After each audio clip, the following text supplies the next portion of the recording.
신약성서뿐만이 아니라 성경은 원본이 없어요. 그러니까 원본이 발견되지 않았어요. 그러니까 우리가 알고 있는 성경들은 원본이 아니고 사본들을 모아놓은 성경이라고 보시면 돼요. 특별히 신약성경 같은 경우는 사본이 수백 개가 되는데요. 그 사본 수백 개를 모아서 우리가 성경을 만들어 놓은 거라고 보시면 됩니다. 그래서 가만 생각해 보면 원본이 없기 때문에 성경이 믿을만하지 못하다 이렇게 말하는 분도 가끔 있어요.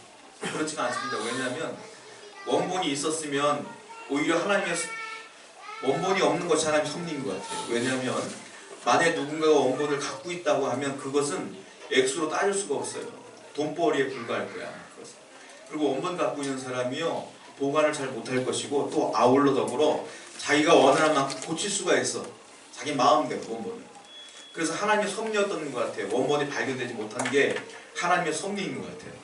그래서 우리가 알고 있는 성경은 원본을 그대로 베낀 게 아니라 누군가가 그 원본을 보고 사본으로 만들었고 또 어떤 사람은 그 사본을 보고 또 사본으로 만들고 또 사본으로 만들어서 수백 개의 사본이 모여 있는 거예요. 그런데 성경학자들이 더 정확한 성경을 만들기 위해서 이 사본들 수백 개를 다 펼쳐놓고요. 성경학자들이 모여가지고 공통적인 것들을 다 추리기 시작해요. 그래서 이 사본 저 사본 다 보면서 중요한 것들 공통적으로 나오는 것 다 모아서 만들어 놓은 것이 우리가 읽고 있는 그리고 전 세계인들이 읽고 있는 성경이라는 거예요. 그러니까 여러분들 이 성경책은요 가장 원본에 가깝다라고 보시면 돼요.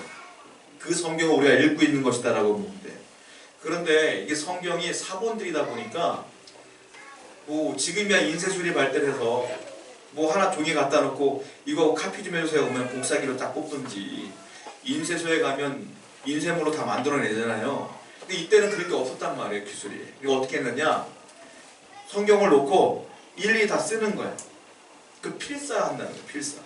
종이가 없어요. 종이가 없으니까 어떻게 양 가죽 있죠? 양 가죽 양피지라 그러는데 양 가죽에다가 다 쓰는 거야. 그걸 돌돌돌 말아요. 묶거나 그게 성경이야. 성경은 옛날에 책이 아니라 두루마리예요. 두루마기처럼 딱 먹는 거예요. 또 어떤 건 양피지뿐만이 아니라 그 전에는 파피루스라고 해서 그 식물에 있는 걸 껍질을 섬유질을 잘 펴가지고 만들어 놓은 걸 거기다 쓰는 거야. 그러니까 성경이 보관도 어렵고요, 읽기도 어려워요. 그러다 보니까 저도 이 주보를 만들다 보면은 전 나름대로 주보를 다 만들었다고 하는데 어느 날은 누락된 것도 있고 오타도 있고 그래요. 사람들이 하는 거 보면 내가 볼 때는 완벽한데 오타가 있어요. 성경 필사도 똑같아요. 누가 사본을 만들 때 보면 이게 똑같이 복사기로 복사한 게 아니다 보니까 쓰다가 보면 누락된 것도 있고 점을 덜 찍은 것도 있고 그 의미가 달라진 것도 있고 그렇단 말이에요. 그러니까 사본이 다 똑같지가 않아. 그래서 성경학자 제가 말씀드린 것처럼 모여서 공통적인 것들을 만들어냈다. 그것이 우리가 읽고 있는 성경이다라고 보시면 돼요. 그리고 성경을 읽다 보시면 여러분들 의아한 것들이 있는데 어느 구절 보면 만약 29절을 예를 들면 29절 같은 경우는 괄호 쳐놓고 29절은 없음 이런 거 있죠. 성경에 읽어보신 분들은 아실 거예요. 안 읽어보시면 모르고 읽어보시면 분명히 아실 거야. 어느 구절은 29절 써놓고선 29절 없음. 왜 굳이 써놨느냐. 없으면 안 쓰면 되는데 그 왜 그러냐면은 제가 말씀드렸잖아요. 4번이 굉장히 많다고. 그런데 비교를 딱 했더니 어떤 4번에는 29절이 있어. 또 어떤 4번에는 29절이 없는 거예요. 비교했더니 없는 것과 있는 양이 비슷해. 한 50대 50 되는 것 같아. 그럼 있다고 하기도 그렇고 없다고 하기도 뭐 하는 거예요. 그때는 어떻게 하냐. 29절 써놓고 29절 어떤 4번에는 없음 이렇게 쓰는 거예요. 근데 그것이 정확하지 않기 때문에 써놓는 거예요. 그리고 올려놓지 못하고 있긴 있는데 정확하지 않기 때문에 없는 걸로 치자. 없음 이렇게 쓰는 거예요. 그걸 아시고 성경 읽으면 조금 낫죠. 네, 그런 게 사본이 다 그렇게 되는 거다. 제가 이 얘기를 왜 했느냐면 오늘 읽은 본문 있죠. 8장 1절부터 11절. 어떤 사본에는 이 본문이 없어요. 어떤 사본에는 있어요. 있는 사본이 많기 때문에 오늘 성경에는 기록되어 있는 거예요. 근데 어떤 사본에는 없는 게 상당히 많아. 그래서 이게 문제가 돼요. 이게 있는 거야 없는 거야. 근데 더 많은 사본들이 있기 때문에 우리는 썼어요. 왜 없느냐면 성경학자들이 연구한 결론이 그거예요. 뭐냐면 초대 교부들이 이 구절을 의도적으로 뺐다는 거예요. 왜냐하면 이 내용이 한 여자가 간음을 하다가 현장에서 붙잡혔어. 그래서 이 율법에 의하면 이 여자를 돌로 쳐 죽여야 되는데 예수님은 뭐라고 말하니까 죄 없는 자가 먼저 돌로 쳐라. 그리고 이 여자한테 뭐라고 말하냐면 야 나도 널 정죄하지 않을 테니까 다시는 죄 짓지 마 하고 돌려보내는 장면이에요. 그러니까 교부들이 생각할 때 야 이거 봐라 간음은 죽일 죄인데 사형인데 우리 입장에서 볼 때는 예수님이 용서해줬네. 그렇다면 만약에 이걸 실어놓는다고 하면 성경에 써있으니까 사람들이 죄를 마음껏 지고 어차피 용서받을 건데 뭐 나도 간음하고 살 거야 이렇게 할까봐 기독교적으로 문제가 생길까봐 교부들이 일부러 뺀 거예요.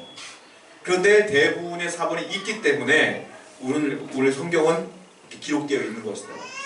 여러분 성경을 읽을 때 우리가 흔히 할 때 이 구절을 볼 때 간음한 여인이 용서받은 것 이렇게만 알고 있잖아요. 그건 표면적으로 드러난 거예요. 성경을 읽을 때 우리가 어떻게 읽어야 되냐면 일관성 있게 그 본문을 통과하고 있는 원리가 뭐냐를 알아야 돼요. 예수님이 진짜 이 본문을 통해서 하고자 하는 말씀의 뜻이 무엇인지를 알아야 돼요. 우리가 읽고 싶은 것만 읽으면 안 돼요.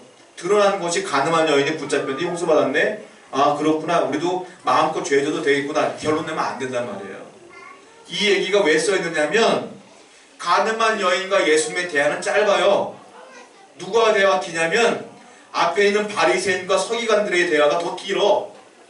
예수님이 하고 싶은 얘기는 너희들 죄져도 괜찮아 마음껏 죄져 이게 아니라 그 앞에 바리새인들과 서기관들 속에서 대화 속에서 하고 있는 이야기가 더 중요한 얘기이기 때문에 이 본문이 있는 거라는 거예요.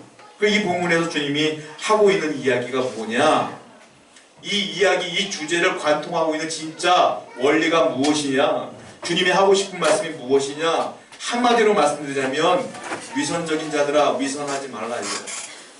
너희들이 하는 일은 완전히 위선적인 거야. 위선하면 안 돼. 이 얘기를 누구한테 하는 거냐? 바리새인들과 서기관들에게 하고 있는 거예요. 지금.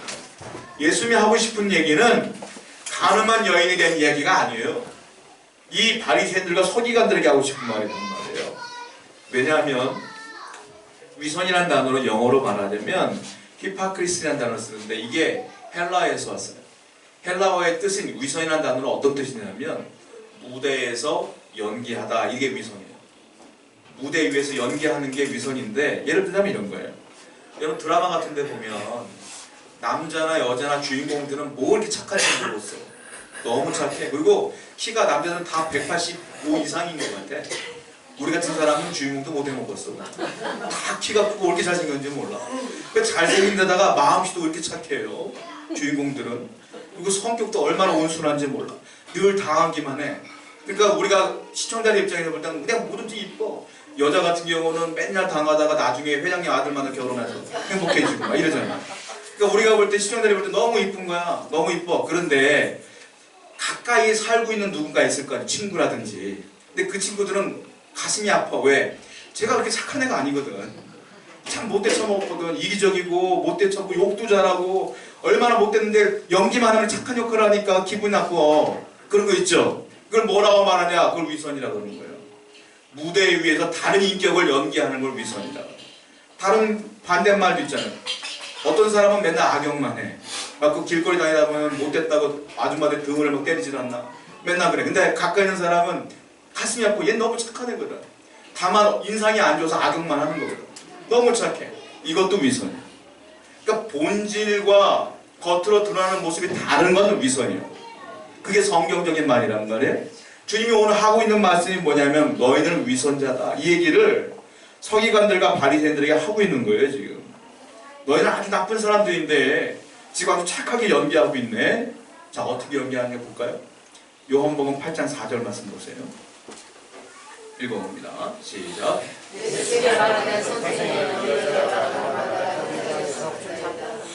이 사람들이 서기관들과 바리새인들이 예수님한테 뭐라고 말하냐면 선생님이요 이렇게 얘기해요. 매너 있게. 근데 우리가 지난주까지 살펴봤잖아요.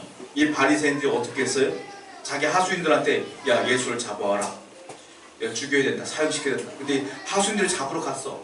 잡으러 갔는데 예수님 말씀을 들어보니까 이분이 정말 하나님 같은 거예요. 이 사람들이 왔어요. 찾아와서 뭐라고 말해요?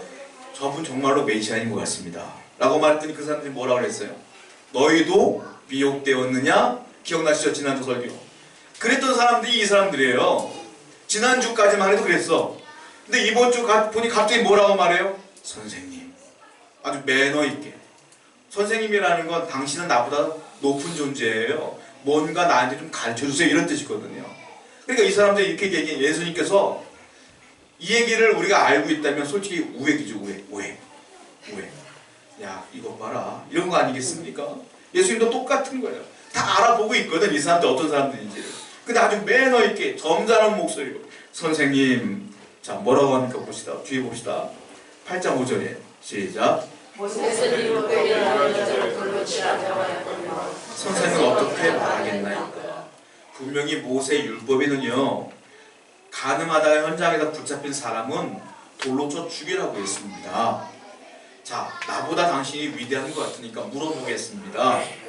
이 여자를 죽일까요? 살릴까요? 이렇게 물어보는 거예요. 근데 이게 진짜로 묻고 싶어서 묻는 게 아니에요. 제7계명에 보면 가늠하지 말라 10계명에 있거든요. 그 10계명을 지키고 싶어서 얘기한 게 아니에요. 이 사람들이 정말 하나님의 영광을 위해서 살기를 원합니다 라는 마음을 했다면 주님께서 그래 가르쳐 주겠죠. 그런데 그게 뜻이 아니야. 예수님을 함정에 팔려고 그러는 거예요. 그래서 예수님 죽이려고 작정했기 때문에 연기하고 있는 거예요. 이 사람들이. 왜냐? 여러분 생각해 보세요. 간음은 여자 혼자 합니까? 남자가 있을 거 아니에요. 남자 없어. 여자만 잡아왔어. 왜 그랬을까요? 이 바리새인들과 서기관들이 밤새도록 회의했을 거예요. 어떻게 하면 예수를 함정에 빠뜨릴까? 그 누군가 얘기했죠. 야, 이러 함정이면 빠져나갈 구멍이 없다. 기가 막히구나. 그래, 그렇게 해보자 해서 남자 한 명을 섭외를 해. 그래서 남자에게 저 여자를 한번 유혹해봐라. 그리고 너희들이 한 침대에 있을 때 내게 사인을 주면 우리가 들어갈게.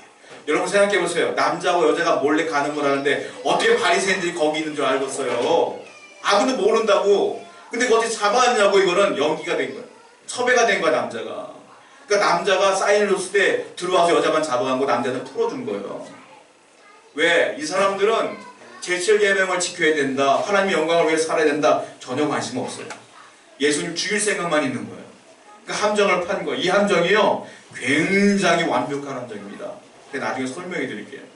자, 그랬더니 자, 이 여자 죽일까요? 살릴까요? 이렇게 물어봤어요. 예수님이 그 얘기를 듣고 어떻게 하느냐. 자, 8장 6절 한번 보세요. 읽어보겠습니다. 시작. 고발할 조건을 얻고자 하여 시험함이 일어나 예수께서 몸을 굽혀서 손가락을 땅에 쓰시고. 자, 그들이 왜 위선자인지 나와 있어요. 그들이 왜 이 얘기 했느냐면 뭐라고 했습니까? 이렇게 말함은 고발할 조건을 얻고자 함이라. 그리고 예수를 시험합니다. 테스트해서 잡아 넣을 생각으로 이런 일들을 꾸민 거라는 거예요. 근데 그 얘기를 듣고 예수님이 어떻게 해요? 몸을 땅에 굽혀서 손가락으로 땅에 뭘 써? 자, 예수님이 뭘 썼을까요? 그건 아무도 몰라요. 예수님만 알아. 왜? 성경에 안 써 있거든요. 그 글자가 안 써 있어요. 뭘 썼다는 얘기가. 혹 여러분들 설교 가운데 누가 예수님이 이런 글 썼습니다 라고 하면 다 가짜입니다. 왜? 성경에 안 써 있어요. 아무리 써 있어도 그 글이 뭔지가 몰라. 우린 모르는 거예요. 그런데 중요한 것은 분명히 이 사건과 연결된 어떤 것들을 쓰신 것 같아요. 예수님께서는 항상 말씀을 하시지 쓰시진 않아요. 이 사건이 유일무이하게 땅바닥에 쓰신 사건이에요. 성경을 봐도 땅바닥에 쓰신 사건이 없어요. 자, 무엇을 썼을까? 예수님께서는 지금 이 사람들이 위선적인 것들을 알리기 위해서 하시는 거라는 거예요. 여러분, 이 위선은요, 바리새인들과 서기관에게만 있는 게 아닙니다. 저와 여러분들에게도 있어요. 정치인들에게도 경제인들에게도 다 있는 거예요. 사람들에게는. 정치인들 보세요. 앞에서 투사인 것처럼 얘기죠. 뒤에는 다 이속 챙겨. 그거 없는 사람 정치하는 줄 아세요? 그 앞에 있는 모습 보고 속으면 안 돼요. 경제인들 보세요. 막 물건 판다 그러죠? 그거 진짜 좋은 거면 자기가 갖고 있지 왜 팔아 그걸. 다 자기를 이속 챙기는 거예요. 그걸 뭐라 그래? 위선이라고 그러는 거예요. 성도들은 안 그런 줄 아세요? 목회자들은 안 그런 거 아세요? 다 위선적인 게 있어요. 대표적인 게 가룟 유다예요. 가룟 유다가 예수님 딱 만나자마자 씩 웃으면서 안아요. 그 예수님 볼에 딱 뺨에 그 키스를 딱 합니다. 우리가 볼 때는 야, 가룟 유다가 예수님을 정말 사랑하나 보다 이렇게 보이지죠? 근데 그 왜 키스한 겁니까? 로마 군대하고 짝짤을 짠 거예요. 야, 예수님이 누구냐? 아, 너희들은 모르지만 내가 안고서 딱 뽀뽀하는 그 사람이 예수님이냐, 잡아가라. 속마음은 그거예요. 근데 겉으로 볼 때는 친절해 보이는 거지. 그 위선이에요. 예수님의 제자도 위선자가 많았어요. 하물며 이 땅을 살아가는 사람이 위선자가 없겠냐는 거예요. 종교인들도 마찬가지예요. 앞에서 볼 때 제가 목사인 것 같고 설교 잘하는 것 같고 그러죠? 뒤로 여러분이 제 뒤 인생을 어떻게 알아? 아무도 몰라. 그러니까 목사 보라보고 아 목사님이 좋으니까 이 교회 이러면 안 돼. 예수를 바라봐야 되는 거야. 하나님 바라봐야지. 다 사람이거든. 똑같은 위선자거든. 그러니까 우리는 위선적인 걸 줄여나가야 돼요. 그게 중요한 것이지. 저나 여러분이랑 똑같은 성도예요. 똑같은 죄인이야. 하늘나라 갈 때까지 죄질 수밖에 없어요. 그럼 우리는 똑같이 예수를 바라봐야 된다는 거예요. 자, 사도 바울이 뭐라고 말합니까? 이 부분을 이렇게 설명하고 있어요. 에베소서 6장 24절 말씀 보세요. 시작.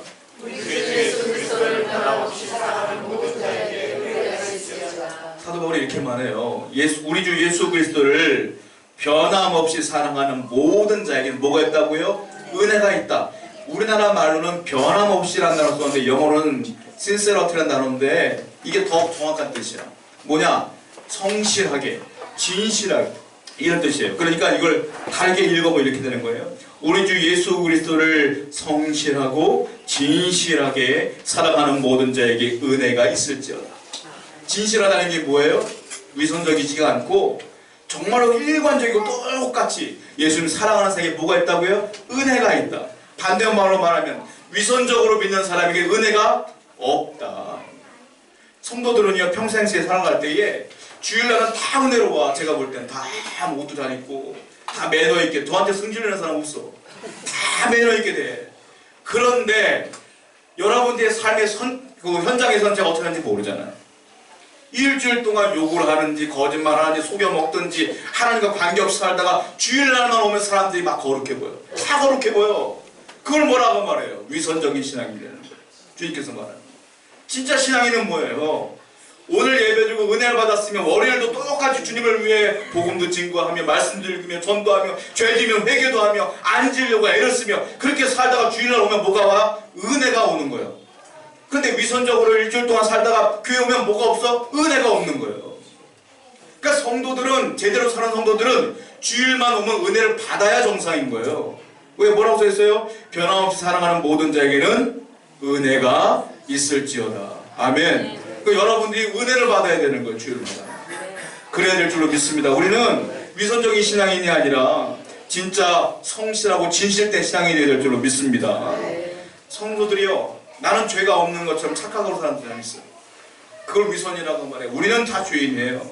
그럼 어떻게 살아야 될까요? 저나 여러분들이나 죄성이 있기 때문에 죄를 지을 수밖에 없어요. 연약하고 무지해 우리는. 그러니까 우린 뭘 해야 돼요? 회개를 해야 돼. 월요일도 회개하고 화요일도 회개하고 수요일도 회개하고 매일매일 주여 또 죄를 졌습니다. 용서해주세요. 용서해주세요. 그리고 나오면 은혜가 있는 거예요. 그게 은혜예요. 그게. 근데 일주일 동안 아무리 죄져도 모르고 살다가 주일날 오면 은혜가 없죠. 그건 위선적인 신앙인 거예요. 진짜 성실한 신앙인은 그래도 회개를 잘하는 거예요.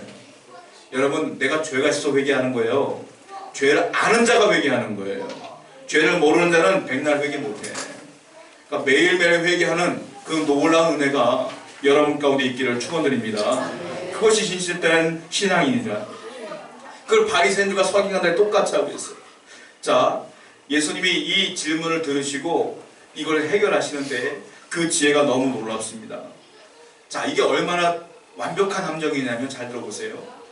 자, 제7계명 간음하다가 현장에 붙잡혔어요. 여인이. 모세의 율법은 돌로 쳐 죽여야 돼. 물어봐요. 이 사람은 어떻게 할까요? 물어봤어요. 그때에 예수님께서 돌로 쳐 죽여라. 이렇게 말하면 어떤 일이 벌어지냐면 모세의 율법은 지키게 된 거예요. 예수님은. 근데 반대로요.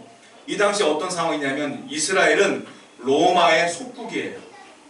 사형을 언도하는 건 로마의 총독만 가능해. 그러니까 예수님이 죽여라 이 말을 하면 로마의 권리를 빼앗는 것이 되기 때문에 이번에 로마의 법에 접촉되는 거예요. 그럼 이 사람은 어떻게 돼? 예수님은 로마 군정한테 잡혀가. 그리고 사형당해. 어차피 죽어. 또 반대말로 말하잖아요. 야, 로마의 그 법에 의하면 내가 사형을 언도할 수 없으니까 놔둬라 이렇게 말하잖아요. 그러면 로마의 법에는 접촉이 안 돼. 그런데 하나님의 율법에는 접촉이 되기 때문에 신성모독으로 또 죽어 예수님.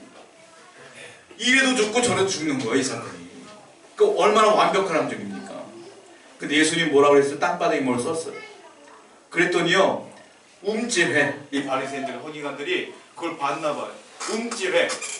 자, 움찔했는데 이 사람들이 포기하지 않아요. 요한복음 8장 6절 한번 읽어보십시오. 성경을 찾아보세요. 요한복음 8장 6절. 요한복음 8장 6절.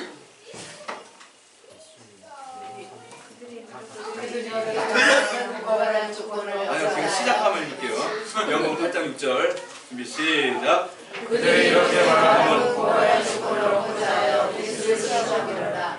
예수께서 문을 굽혀 사람을 땅에 사시니. 여기 보면 뭐라고 했냐면 예수님께서 그 얘기를 듣자마자 몸을 땅에 굽혀서 손가락으로 땅에 썼어요. 근데 이 사람들이 포기하지 않아. 그 뒷절을 보세요. 요한복음 8장 7절입니다. 시작. 그들이 굽기를 맞이하니라. 이에 일어나 이르시되 너희 중에 죄 없는 자가 먼저 돌로 치라 하시고. 자, 앞에 보면 뭐라고 써있냐면 그들이 묻기를 맞이 않으한지라. 이게 무슨 소리냐면 묻는 걸 계속 하는 거예요. 어떻게 해요? 어떻게 해요? 계속 묻는 거예요. 예수님이 땅에 섰는데 뭘 썼는지 모른다고 말씀드렸죠. 근데 그것이 바리새인들과 서기관들 볼 때 놀랬던 일인 것 같아요. 포기하자고 또 물어봐. 도대체 어떻게 해야 됩니까? 그때 예수님께서 일어나서 뭐라고 말하냐면 너희 중에 죄 없는 자가 먼저 돌로 쳐라. 그리고 어떻게 합니까? 그 다음 절 8절도 보세요. 시작. 다시 몸을 굽혀 손가락으로 땅에 쓰시니. 또 뭔가 썼어. 두 번 쓰신 거예요. 그리고 말씀하신 걸 썼는데 이번에는 바리새인들도 서기관들고 그 구경하던 유대인들도 너무너무 양심의 가책을 느끼게 돼요. 그리고 어떻게 되느냐? 다 물러가. 뭘 썼는지 모르겠지만 아마 이 사건과 연결되어 있는 주님의 말씀을 쓰신 것 같아요. 그걸 보고서 그들이 너무너무 양심의 가책을 느끼면서 다 도망갔단 말이에요. 그들이요 이렇게 함정을 판 사람들에 물러갈 정도라면 이 말씀은 어마어마한 말씀인 것 같아요. 그 말씀을 듣고 다 도망갔어요. 여러분 이 말씀을 근거로 어떤 교회들은 오해를 하고 잘못된 해석을 할 때가 있어요. 자 보십시오. 이 가늠한 여인도 다 용서해 주는 게 하나님입니까? 여러분도 어떤 죄를 져도 다 용서받습니다. 잘못된 거예요. 여러분들 죄를 안 짓는 게 은혜예요. 안 져야 돼. 예수님은 죄를 마음껏 져라 이 말씀을 하신 게 아니에요. 즉 예수님은 위선적인 말씀을 하려고 위선을 드러내기 위해서 하신 것이지 그 말씀을 하신 게 아니란 말이에요. 여러분 하나님은 여러분들의 마음도 아시고요 삶도 아셔요. 믿으십니까? 그러면 여러분들이 어떻게 살아가는지 어떤 마음을 품고 있는지도 다 알아요. 여러분 불신자와 성도의 차이가 뭔 줄 아십니까? 성도들과 불신자의 차이는 뭐냐면 불신자들은 복잡하지 않아요. 예수를 안 믿는 사람들은 삶이 복잡하지 않아요. 왜냐하면 내 마음대로 살아. 내 마음대로 살다가 그들은 하나님의 영광을 위해 살 의무가 없고 생각도 없어. 내 마음대로 살다가 사람들이 제시한 도덕적이고 윤리적인 조건만 넘지 않으면 돼 그냥.